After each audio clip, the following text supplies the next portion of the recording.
Calendars are back for 2024. This year's calendars features photos I've taken across Minnesota, plus important dates in both progressive and AM 950 history. All new or current sustaining members who make recurring donations of at least $10 will receive an AM 950 calendar as a thank you. If you make a monthly recurring contribution of $25, $50, or $100, you'll receive a thank you of both the calendar and a brand new AM 950 tote bag. Make a one-time $25 donation, you'll get a calendar as a thank you. Or make a one-time $50 or $100 donation, you'll receive a thank you of the AM 950 calendar and the AM 950 tote bag. It's really simple to become a member of AM 950. Go to our webpage, am950radio.com, click on the membership button, and sign up. The website has the details on the different levels and the 2024 calendar and tote bag. Thank you to everyone who's continued to help support AM 950, one of the last true progressive radio stations in the country. Thanks for keeping AM 950, the progressive voice of Minnesota, on the air. End-of-life decisions are not easy to make. Hi, I'm Mary T. of Mary T. Hospice Care. It's important to make sure that this difficult time is meaningful and comforting to you and your loved ones. Our hospice team provides an individualized program of physical, emotional, spiritual, and practical care so your loved one is comfortable and not in pain. At Mary T. Hospice, we understand that choosing the right hospice care provider can be overwhelming, but we're here to assist you. Learn more today at marytinc.com. Hey, Cudahy to all my friends and relatives in four directions. This is Robert Pilot of Native Roots Radio presents I'm Awake. I'm here to ask you for your support. Finding honest Native-centered news is not easy, but with your support, we're able to provide accurate information about Standing Rock, Line 3, treaty violations, and COVID-19 in our Native communities. Please visit Native Roots Radio Network on Patreon and donate if you can. That's Native Roots Radio Network on Patreon. Pinigigi, and thank you for your support. Unveil the captivating world of native photography at the Minneapolis Institute of Art. Their new exhibit, In Our Hands, Native Photography 1890 to Now, turns the camera around and puts native photographers in control, featuring hundreds of photographs captured by generations of First Nations, Métis, Inuit, and Native Americans. You'll view the world through their lens, revealing the beauty and complexity of Indigenous heritage. Don't miss this incredible experience. Visit In Our Hands at the Minneapolis Institute of Art now through January 14th. For more info, visit artsmia.org. Portions of Native Roots Radio may be pre-recorded. It's a good day to be indigenous. Get up, stand up. They are going to become more brutal. Because all the hippies were trying to be Indians anyway. They're going to become more repressive because it's a matter of dollars and their illusionary concepts of power. Hey, Victor. We must live in balance with the earth. And also with recent happenings at Wounded Knee. I am awake. Welcome to Native Roots Radio presents I'm Awake, and I'm your host, Wakanja Hade.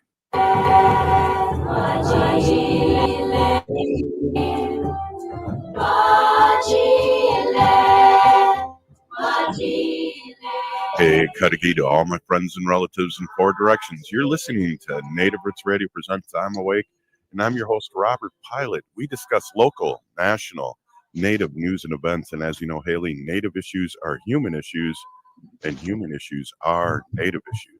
You are right, Daga. This portion of the show is supported by Native Roots Radio Network on Patreon, supporting honest Native news, stories, and events from Natives themselves. Native Roots Radio Network on Patreon. You know, over the past 5-6 years here in Native Roots Radio, we've been talking about the homeless situation, the opioid situation, and then we had COVID, and a lot of our direction went to COVID. And not that we don't still have COVID now, as me being an example of just having it. We have a situation here in Minneapolis, and I think it's a situation we need to talk about because it's not just in Minneapolis, it's all over the country. And we have Ryan Salmon and Nikki here to talk about this and what's happening in Minneapolis. And I just want to give you guys a courageous Pinigigi for coming on and talking about this controversial and really hard thing to talk about because there's so many layers to it. Welcome, you guys. Bonjour, Robert. Thank you for having us. Yeah, definitely. And Nikki, welcome. And let's talk a little bit about where we're at today and where we want to be, and maybe the little history. And we can maybe start out with the little history. I know I was talking to one of our regular guests, Robert Lilligren, that a few weeks ago that it's been over 5 years with our Wall of Forgotten Natives was happening in Minneapolis, which was a huge encampment. And things don't seem to have moved much. And Nikki, what's your response on that?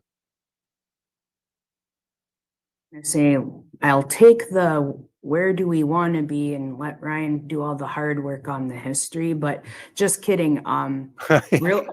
Really, because there's so much, right, to really unpack. But I think no, the short answer is no, really nothing's been done since Wall of Forgotten Natives.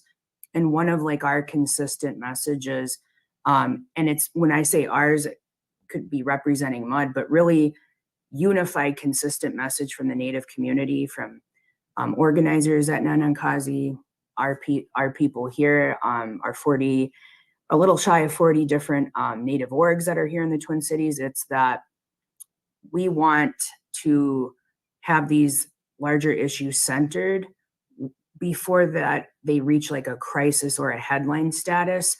And we know that the reason we talked about Wall of Forgotten Natives is because, right, it made for high visibility stories and headlines, and to some effect that's what's happening again.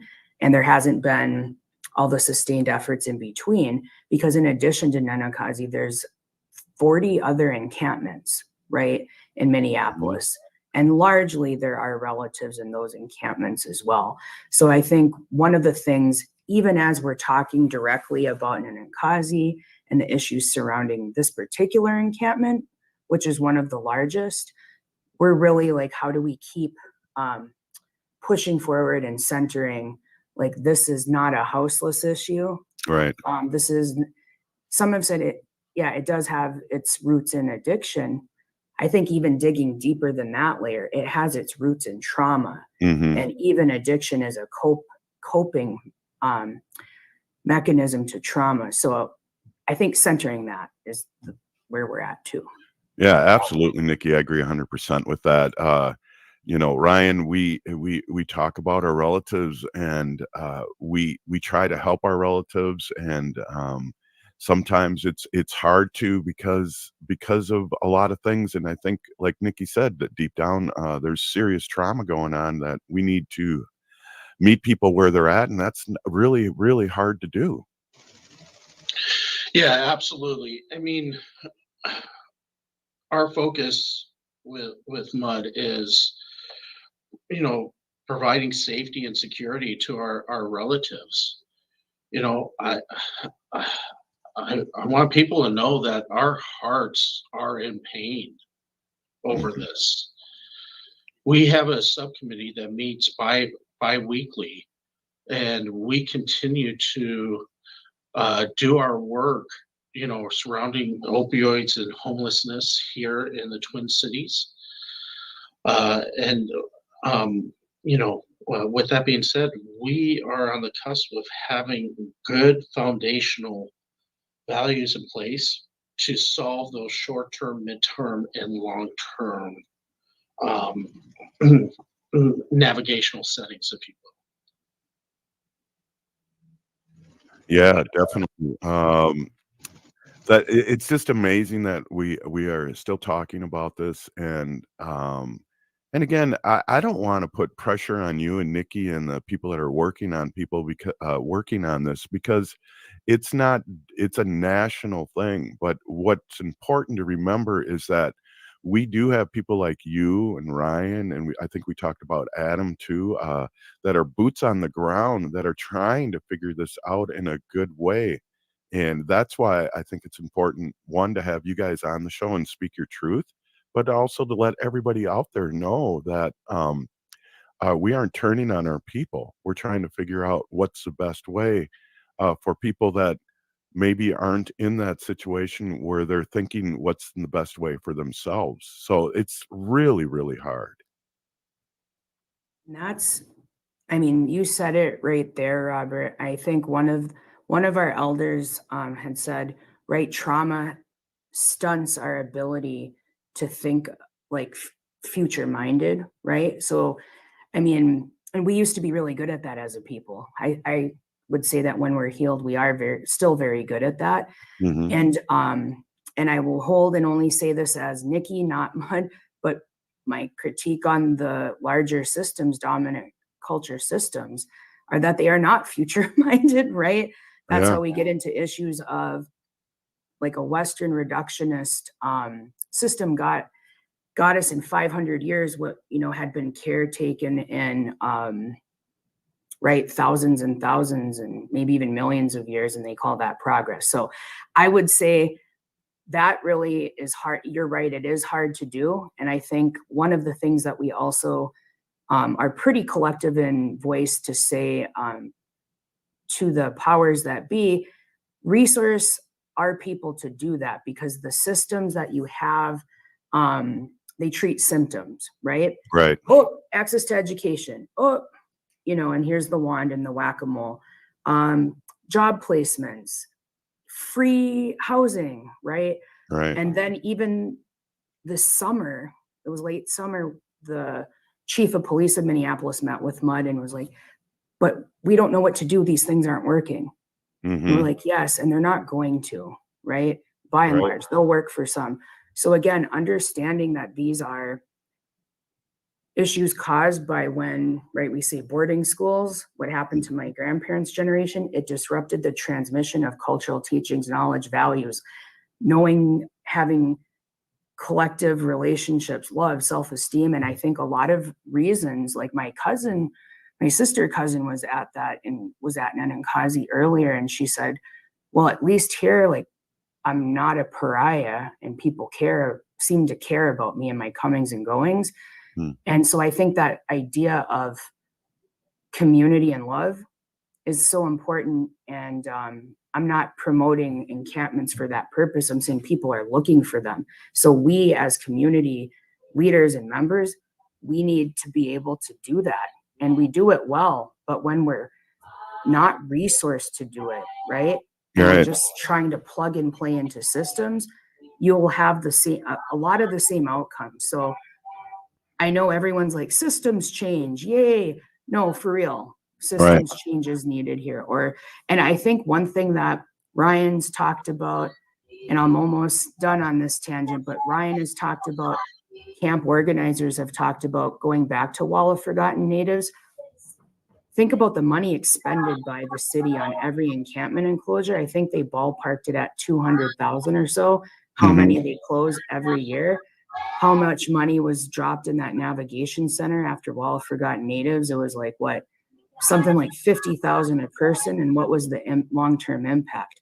So we're asking, instead of resourcing things like that, if you were to resource efforts that are co-collaborated with like our people doing it, leading it, to create program systems, facilities, you would see a different outcome.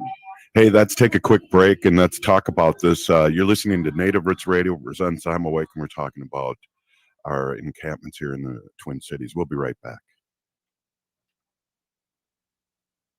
We are your relatives. We are your relations. Brothers, sisters, sons, daughters. And some of us are your grandchildren. We are your community. Historically, we held places of honor and respect. Because of the impact of colonization, some of us are rejected, thrown out from family, friends, and community, set up as targets for sexual violence, sex trafficked, humiliated, tortured, and murdered.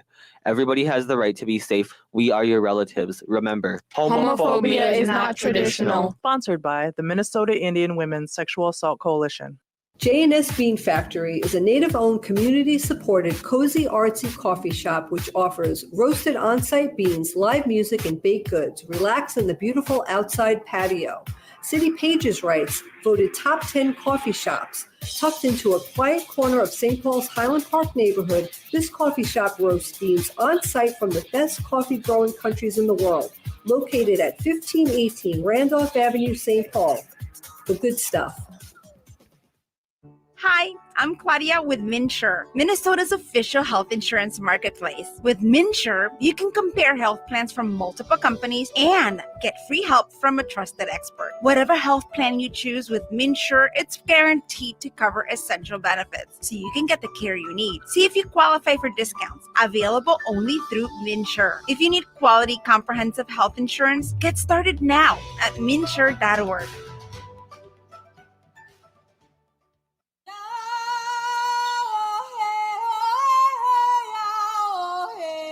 This is Leonard Peltier. I am in Coleman 1, U.S. Penitentiary, and I'm listening to Native Roots Radio. And we're back to Native Roots Radio presents I'm Awake, and this is Robert Pilot.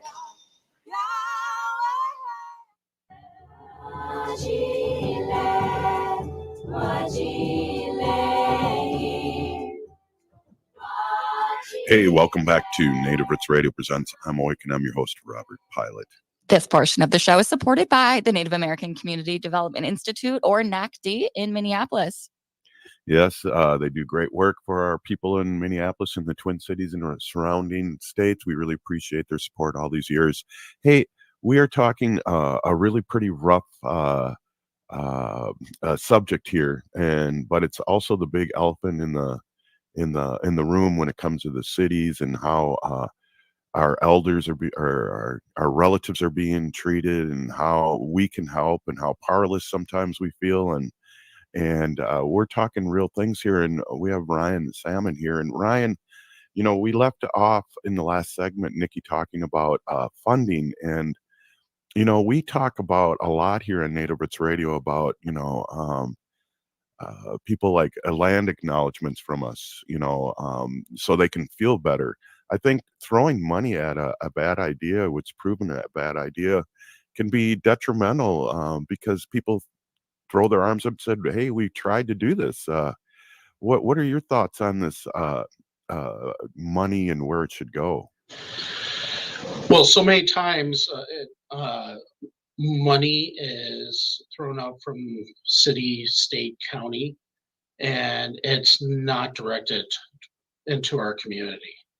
We have organizations here, and MUD represents approximately 35 different organizations throughout the Twin Cities.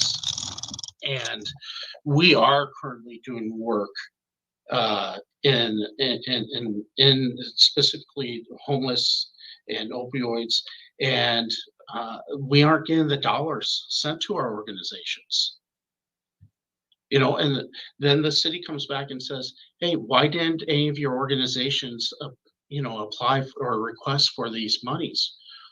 Well, give us money that we can actually, it's tangible, that we can actually do work with, right? Mm-hmm. And I think when the city decides to work with our organizations in those request processes and designs them to be specifically for our Native communities, that's when we're going to actually start to get traction, be able to do the work that we already do even Nikki, better. yeah, definitely, Ryan. Nikki, let's talk a little bit about that, because I feel like, we talked a little bit about the Wall of Forgotten Natives, and there was a lot of money being shifted around and put around, but how much did the community have a say in that, and how much do we need a say in it now? I think the performative look is that we had a say, but I think in the real experience, and I think it's one of the things, it's like, whether it's city, state, fed, whatever, there's always usually restrictions on those funds, which that is like a paternalistic, and we'll just say white supremacist construct of, again, we know better than you do of how these funds should be accounted for and expended. But then you look at historically, most of the institutions that have been around for a couple hundred years, they had runways, they had time to like grow, experiment, adapt, right? I don't know why that's not afforded to people of color, why that's not afforded to Native communities. But again, there's this whole systemic issue. And I think what needs to be done is not even I would even say too, Ryan, like, yes, change the RFP process, change if you say it's, even in the world of philanthropy, trust-based, then have it be trust-based, right? I heard somewhere it's like you can't get to trust without relationships. So do our governmental systems, does philanthropy, does other nonprofit sector have relationships with us, right? Like truly and meaningful ones, not where they're like, hey, have a program. Could you help us get your people to come to the meeting so they can hear how our programs can benefit them? That's usually the nature of it. So I would say also, when you brought up somewhere else, Robert, COVID, when that's a perfect example of how governmental systems, state, fed, county, city, they can move money real quick. Real quick when there's an issue that impacts them. So what we're saying is we know that could be done here. It could have been done. It can be done. It should be done. Absolutely, Nikki, and I'm a former high school teacher, and and I was on the parent committee in the St. Paul Public School District, and we had 56% of our students graduating on time. Now, to what you're saying, I, as an educator, going, this is a red alert. Why aren't we doing something about this? And if this was our white community, it'd be in the news every day, and there would be funds, and there would be things happening. But as just a second thought, you're doing good. You're doing a lot better than you did 20 years ago or 100 years ago. And that's a rationale of keep prodding away at a disadvantage, because we know education is the big equalizer. And I think that's what we try to do here. And I know I just went on a tangent, but I think they're all tied together. Quickly to say they're tied together, but even one thing that we've shared in conversations with each other, meaning Native community, even from our varying perspectives on the particular encampment enclosure timing and process, education is important. And you're right, Robert, that would have been like, that there would have been a plan put behind that had it been another community. But I would say, I have people in my very close family, I know all of us do, that have higher education, right? Have the credentials next to their name and still are addicted to meth and heroin, fentanyl, still experience it because it is it's a spiritual root. And I think the uniqueness of this, and when we're trying to convey this to the city, to the state, to all these other partners, what works in a different community can't just be copy and pasted onto us. That's why we're asking for the agency and control to make, to have collaborations and decisions that are more than us just being there, us leading them and giving suggestions back to these external partners. Because again, those things don't work because you have a unique situation where an entire generation in a whole continent, not even just the US, look at our First Nations relatives north of the Medicine Line, how residential schools impacted them. Every single person, whether you had the experience directly of abuse or not, meaning our grandparents, or in my generation, our grandparents, this is what it's done. And so there's no surprise that we're 33 times more likely to OD in Minnesota if you're Native. It's no surprise that we're less than 2% or so of the total population, about 35% of the houselessness.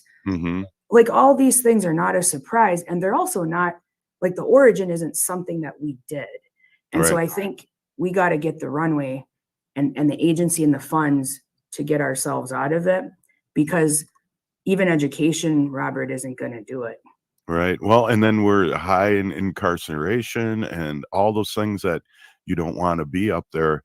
But I guess I was just trying to use education too as an example, and it was a really good point that some of our relatives with degrees after their name are struggling just as much, because it's, I don't want to use the word war, but it seems like it's a spiritual war, and it always has been in the last 500 years.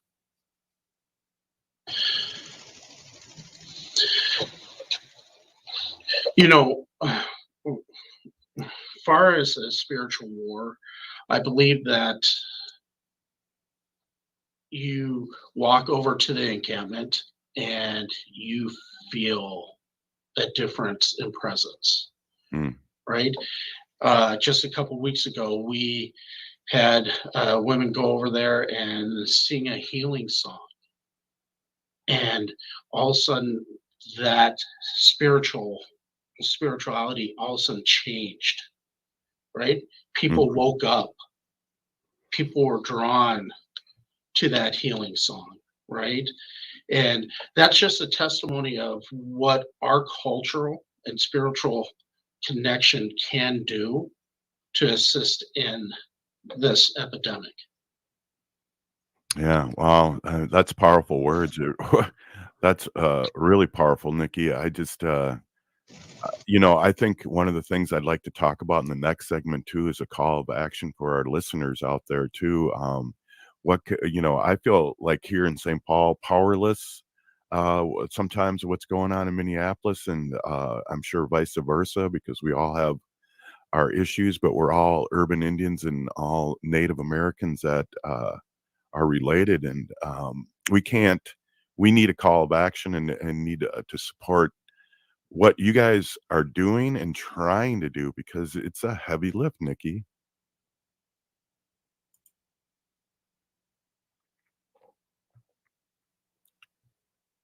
Yeah, and I think call to action too for general public, because there's different ways that everyone, if you think about it, around the issue should be interacting. And for some, it might be education, and including our people too, because I think there's always like what's said in a public forum must be the truth. I mean, we all know that it's not, but sometimes it's taken that way. And I would say urging and underscoring and bold and emphasize, whatever the thing is, call attention to, let's not try to lead with language that's further divisive for each other, because one, it really confuses, I think, general public too. And they have, I think, really good intentions to want to support sometimes Native people. Right. And they might not know how, and just looking in the court of public opinion isn't the best way to know how. Yeah, let's talk about that and educate me and our listeners. Hey, we're talking about homelessness here in our sacred people that are homeless, and the spiritual ailments that we have as Native people. This is Native Roots Radio presents I'm Awake, and we'll be right back after this short break. Please stay with us. As we gear up for the holidays, let's keep our friends, relatives, and elders protected from COVID-19. Even though the emergency declaration is over, COVID-19 is still a concern, especially for those with compromised immune systems. So when you get together this holiday season, opt for outdoor gatherings if weather permits, or well-ventilated indoor spaces. And here's a tough one. If you're feeling unwell before your gathering, stay home. It may not be much fun, but it goes a long way towards keeping our cherished elders healthy. After your event, keep an eye on your health. Test if you notice symptoms. If you're traveling in crowded places like airports, put on a mask for that extra layer of protection. Let's make this holiday season the healthiest ever, securing a brighter future for our Native community. For more tips, visit health.state.mn.us.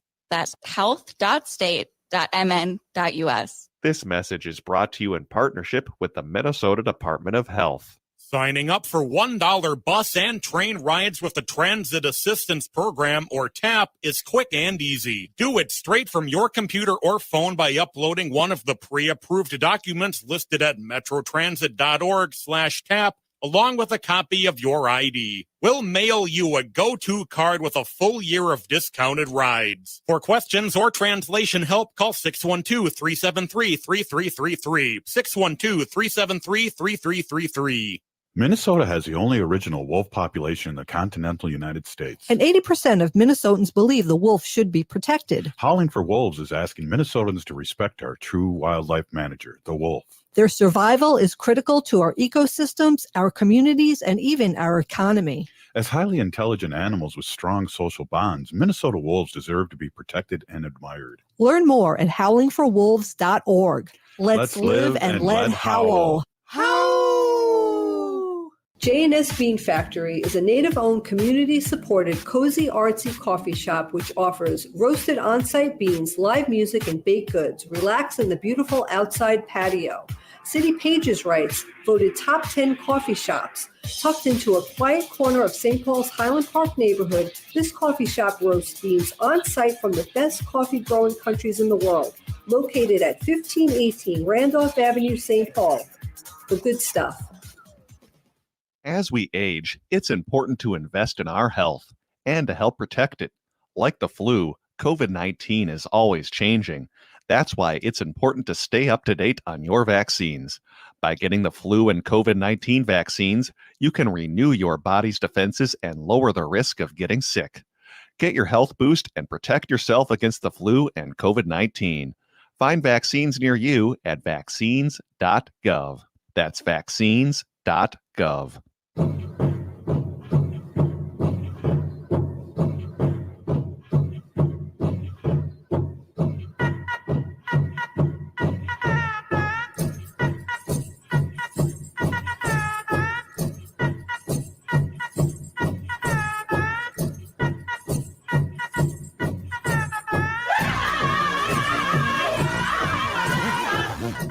Welcome back to Native Roots Radio presents I'm Awake, and this is Robert Pilot.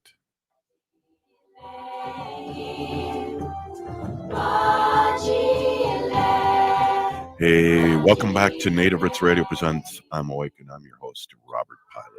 This portion of the show is supported by the Minnesota Indian Women's Sexual Assault Coalition. Hey, we have like a heavy duty story going here on Native Roots Radio today, and I really appreciate our guests coming in and explaining to me what's going on, and explaining to our listeners who are well versed in our struggles and our victories. But I in the excitement of having you guys on, I never really explained.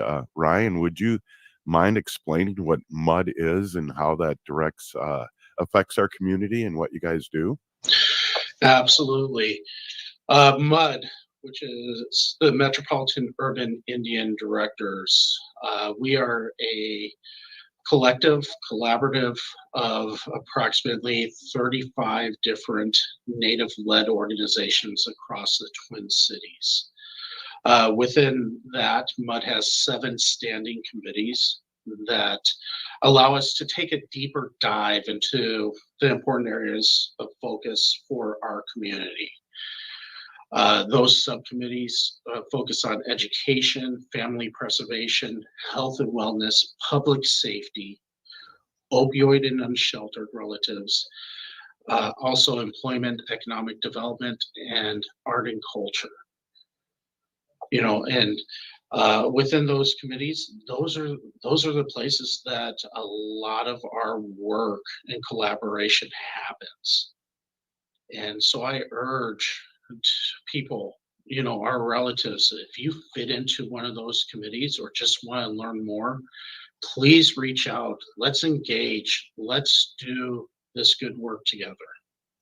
Wow, that's awesome. And Nikki, let's talk. One of the things because we're down to a last segment with you guys, one of the things I really want to understand and have our listeners know, what do we need to know? What is the big picture? Because, as Haley was saying earlier to us during the break, was that we hear a lot of misinformation out there from people that have a lot of followers out there on TikTok and social media, and they're not boots on the ground. So I want you to be able to explain to us, as a person that's boots on the ground with your organization, what is going on and what do we really need to know, and what's the real story in the overview? Robert, and I think even just to think about like the boots on the ground, a lot of those are some of the camp organizers, some of the orgs within MUID that Ryan just talked about, like Division of Indian Work. Louise Matson couldn't be on this chat with us today, but she's been really instrumental too in response. And so her organization, right, has provided a lot of the like care packages. There's others that are visiting our relatives and supporting them with, essential supplies, having conversations, holding talking circles with our relatives that are there to talk about some of these issues. And for some of them, it's the first time that they've even been heard. So I feel like there's a lot of unpublicized, kind of ad hoc a bit, outreach and work and stuff that's being done just because our literal relatives are there, right? We're all related, but there's also our blood relatives are there. People we love on and care about in our community are there. So I would just say, I think the biggest kind of point of misinformation seems like it comes from both within our community, to be frank, and then also then that gets communicated externally. And there's a lot of, folks I was saying like to be weekend warriors that are general public, well-intended, want to protest for us, want to show up in that way. But there's so many other ways that they could be showing up for us that involve a much more intentional commitment. It involves an education on what the issues are. You can't just see a social media post and then react and say, yep, we're coming to back you up, because you don't know if that request is like what represented. Does it just represent one voice, one segment? How widespread is that sentiment or course of action? So I think our request would be general public on whether it's the issue of the encampment. For others, like in the past, we've talked about Standing Rock. There's other issues, right? Make sure you do your due diligence and spend some time trying to hear holistically more about the issue and not just taking one thread or one voice and running with it. And I would say for the same for our people that might even be having a closer affinity for what's happening there. Also make sure you're doing that due diligence, because I think one of the misrepresentations that, I'll be honest, MUID hasn't really thought it was important to correct in a public way, but just since we have a voice here, Robert and Chimagwech, just to say that we're not in favor of closing the encampment without any supports or discussions and plans. And this is not a one-off issue for us. So this then becomes, and for the future, how serious are we all the different stakeholders on the ground, organizers, government, agencies, orgs like ours that are in the mix? Like, how serious are we about like sticking with this in a longer term way, and not waiting till the next encampment or crisis happens? I think that's the call to action for everyone. It's really easy to like be a weekend warrior or be a keyboard warrior too. Right. But what are you doing for people to show up? And I think that's the call to action, and to know that as Native people, we know unhealed people do unhealed things, but also let's live the standards that our ancestors had. I know for me, like my grandparents had, the standard of conduct is, it doesn't mean you just kumbaya everything. We need to have difficult and challenging conversations, but there is a cultural protocol and spiritual way to do that in a good way. So I just call us to say, let's do that with each other, because we need to care about each other, because the systems often don't.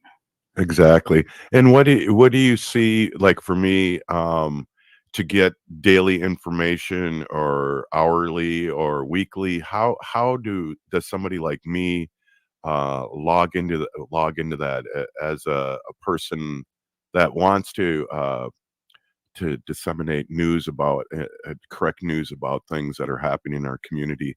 Would it be following you? Would it be going to MUID? How do I decipher the players against the pretenders? Ryan might I know I have some thoughts, but let's let Ryan take that one. Yeah. You know what, Robert, that's a great question. And we're continuously trying to improve that communication. I know following us on social media, we share what we're doing on a daily and weekly basis, right? But connect with our organizations, right? Build that relationship. Like organizations like NACD, like the Minneapolis Indian Center, DIW, Tawahe. There's numerous organizations that would welcome that relationship and support. Wow. And then Nikki, what are your thoughts on that? I was just thinking that to know in real time is hard. So I do think a lot of it is relational because, right, the fast-paced changing nature, and we're all doers of the work. And again, if there were better resources given, there could be resources that could keep better communications. Like this is an amazing resource of information, right? I have relatives all over the state that listen and watch this. I don't know if we call it a podcast interview, whatever this is, Robert. Like, it's a great way to get information out, but we need more, right? More channels that are unfiltered and aren't just taking sound bites, which we know like general media kind of has to because there's so much going on. But I think that would be one way. And I think just having, I think, a patience to know that maybe we can't have information that quick every day unless there's planning behind it, so that just some patience, and again, really delving into the relationship side of it, like Ryan said.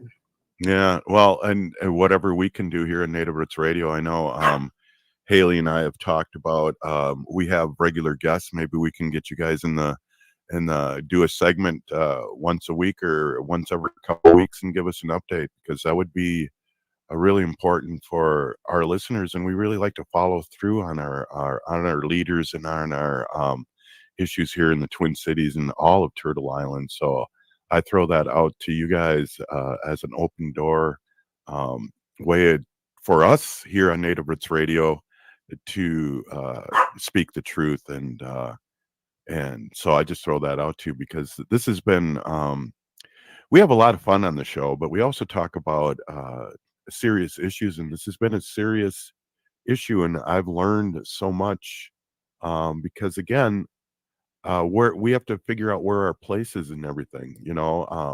For a long time, I didn't want to speak for our community because I felt like I didn't have a voice because I don't know the ins and outs and everything. And I think that's why we haven't really talked a lot about this issue here on Native Roots Radio. And I'm really happy that you guys were able to come in here and speak your truth, but also let us know as a community what we can do and what's going on with our people. And some of the things that I'm going to leave with is that we need to have leaders like you guys and MUID to speak for our people in a sense of how funds are being spent. And I think that's one of the big things that I'll leave with today too.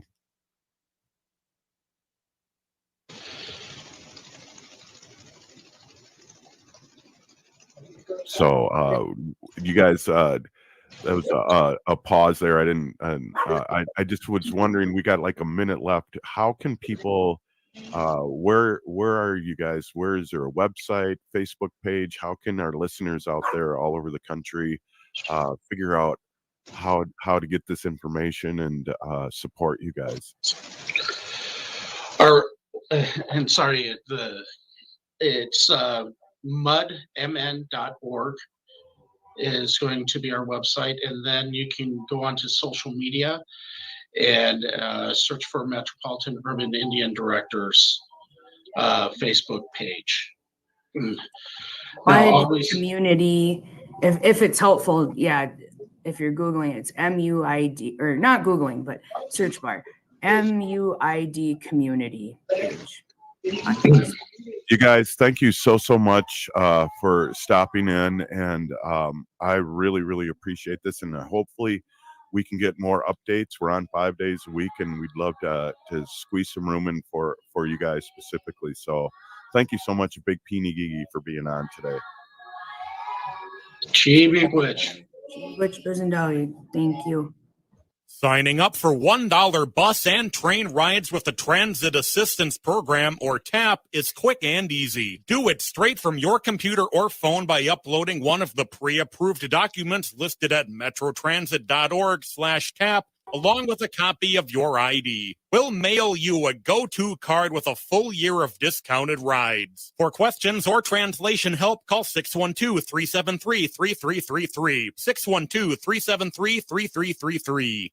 As we gear up for the holiday season, let's prioritize the safety of our community, especially our cherished elders and loved ones. As you plan your holiday gatherings, remember, whether you're young or in good health, you could still unknowingly spread COVID-19. The key to a safer celebration is getting vaccinated. The newest vaccines are authorized, effective against current variants, and FDA approved for ages 6 months and up. So here's the call to action. Be a vaccinative. Protect yourself and your loved ones. Getting vaccinated before your holiday gatherings is a powerful way to ensure a safer and happier time for everyone. Let's honor our elders by preserving their wisdom and stories for generations to come. So be a vaccinative this holiday season.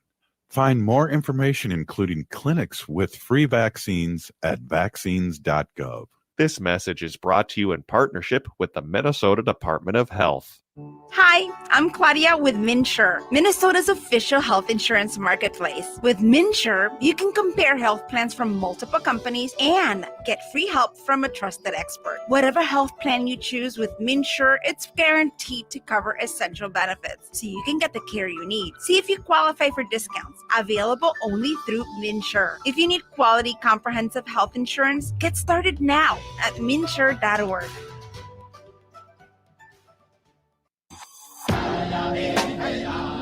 Hi, this is Representative Sharice Davids from Kansas. I'm Ho Chunk, and you're listening to Native Roots Radio. And we're back to Native Roots Radio presents I'm Awake, and this is Robert Pilot.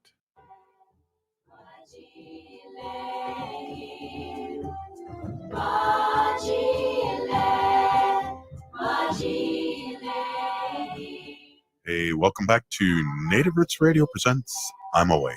This portion of the show is supported by Howling for Wolves, protecting wolves for future generations. I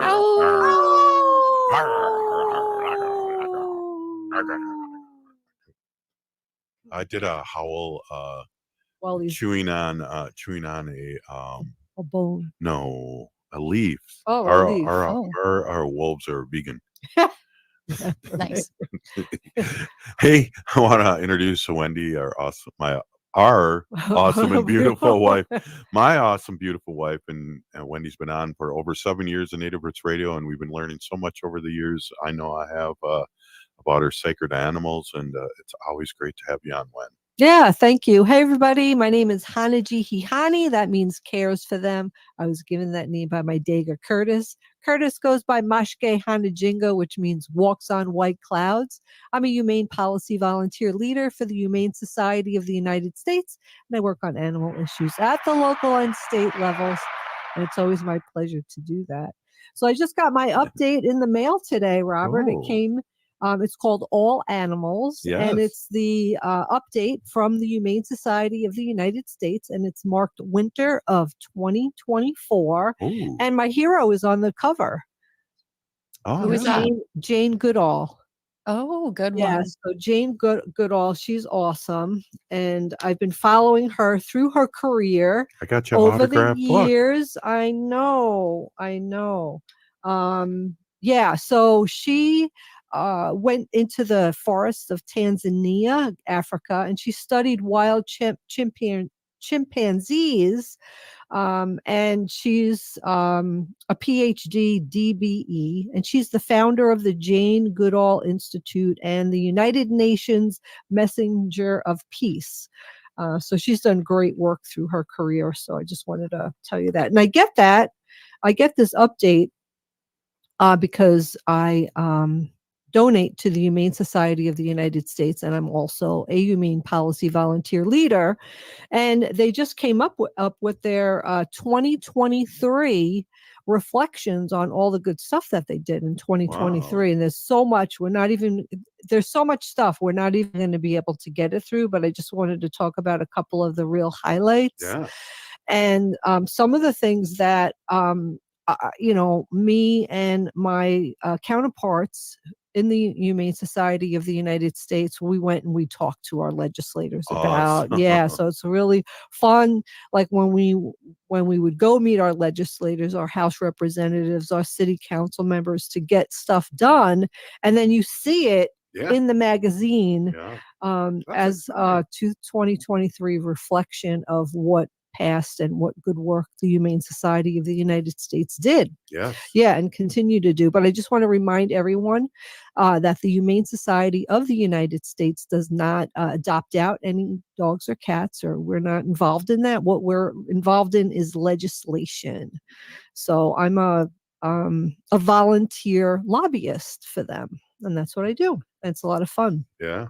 So if anybody wants to become a volunteer leader, we're called, we used to be called council members, but now we're called Humane Policy Volunteer Leaders. Yeah. It's kind of a big, name, Humane Title. Policy Volunteer Leader.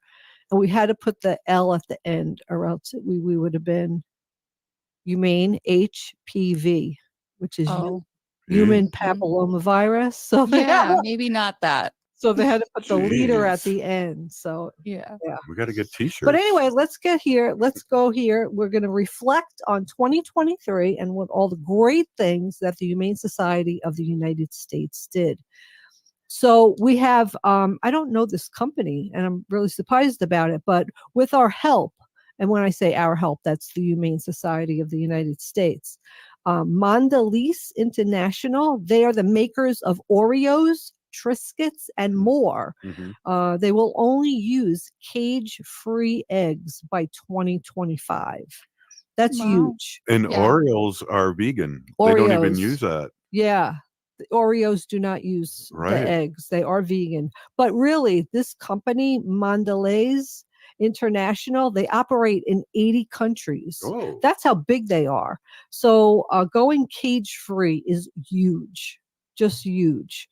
So that's great. And they give you like a little paragraph underneath about all the details, but I'm not going to have time to do that. So in May, the United States Supreme Court upheld California's Proposition 12, which requires that mother pigs, egg-laying hens, and calves raised for veal in the state are not cruelty confined. God, that's a big thing. The law also bans the in-state sale of pork, eggs, and veal produced via extreme confinement. So California doesn't even allow those meat and egg to come into their state if those animals were kept in confined cages. So that's huge. Proposition 12 is awesome. And we had to call our state senators about that. So we worked on that. 310 veterinary professionals and students volunteered 24,640 hours to care for 8,492 animals through their rural area veterinary service program. So that's a lot of hours, a lot of volunteers, and a lot of animals that really, benefited from this. 5 students received $10,000 scholarships from the Humane Society Veterinarian Medical Association. That's really great. Let's see what else. I don't want to read every single one, but I want to read the ones that I'm really jazzed about. Well, here's one. This is really good too. Their animal rescue team responded to 3,495 animal cruelty complaints, assisted law enforcement with cases involving more than 65 different species, including dogs, cats, goats, snakes, kangaroos, ferrets, and more, and traveled to 12 states and 2 countries this year. That's huge. Wow. Yeah. To help with animal cruelty cases. Let me get applause on that. Yeah, right? Haley, don't you have an applause one on yours too? I don't think I do yet. I'll have to get a different one so they sound different. Yeah, get a clappy one. A lot of people don't know, but the dog meat trade in Korea is still around. But 198 dogs were rescued from Korea meat farms this year alone by the Humane Society International. Jeez. Yeah, those are they go over all of them. Yeah. A decade-long fight in the United States to end the private possession of big cats at the federal level ended when the Big Cat Public Safety Act went into effect in June. We went and talked also about that one. Do you remember that? God, I remember you and I driving to one of those damn places. Yep. Up northern Minnesota, not even that far away. Yep, where people kept those big cats. I know. Yeah. Outdoors, take a picture with them. Yep. Let me make money off these poor Exactly. things. And the animal goes back in the cage with no enrichment, sits there all day until the next person comes and takes a picture with them. Or this is just people who get these big cats and keep them in their house as like a pet. And then, then they get too big and they can't handle it. And then the animal, eats them. Exactly. But usually people don't even realize what kind of food and nutrition these animals need. And most of them are really sick when they're rescued because they haven't gotten the correct nutrients and stuff. Yeah. Jeez. 1 minute. Yeah. Okay. What else we have here? California became the first state to end the sale of new animal fur products when its ban went into effect in January. Nice. So fur that's free. Good. Yes, fur free. That's right. 12 of the 50 top food service companies in the United States have set public plant-based menu and meat reduction goals after working with the Humane Society of the United States. So more plant-based foods are out there and going around, and it's better for people, better for the planet, better for the economy, better for the earth. Right on. Hey, Wendy Pinagigi, thank you so much for your report, and maybe we'll get deeper into that next week. Yeah, I got lots more here. Hey, this has been Native Roots Radio presents I'm Awake. We're still here. We are the 7th generation. Free Leonard Peltier. Now.